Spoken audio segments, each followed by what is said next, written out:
Assalamualaikum. Salam. Suara.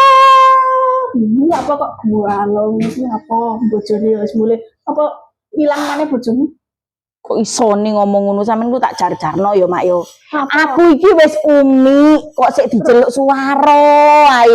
Ya umi sampean iki Mas salah. Tuwekan sampean mbek aku dijar-jarno jan. Umurmu mbak aku kadek 10 tahun. Ya tapi yang jenenge aku lunga kaji terus mak mek tahun kita aku gak budal mak anjene mak. Kudu aku nyeluk umi ngono iki. Lho ya iya ta, sampean kan ora tau blas nang kono. Validasi lala bingung aku lunga kaji bangga tangga kanan kiri sik keluar. Ambekan ku lho sampean lapo kurang bahan aku moro-moro rene ngilokno wong. Aku kepo ta kok bojone gak boleh meneh dengaren tahun iki kok gak lunga kaji. Ya sak karepku mak kuota wong-wong ku sak akeh iki gara-gara budal cek nang budal sik. Kene sing wis 20 ping 20 ya wis ndek omahe. Duitmu menipis kaya ero. Lak lancangi wong iki janan. Kok tangga kok julid men mak sampean wis tuwek mak ya.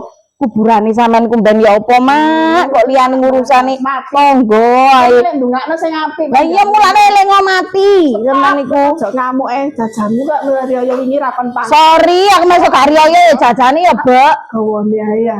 Oh, senengane. Assalamualaikum. Salam. Senengane ngilokno tangga, tapi apa-apa digondol dijar-jarno jan tambah nemen elek makna iku janan. Alhamdulillah oleh jajan arek iku ora arep kaya apa jajan kok dijarno mendruk. Nek apa kok minggat mana deh. Ini tak cerita nang gendut ae. Jadi golek arek iku lak kedanan nang abah.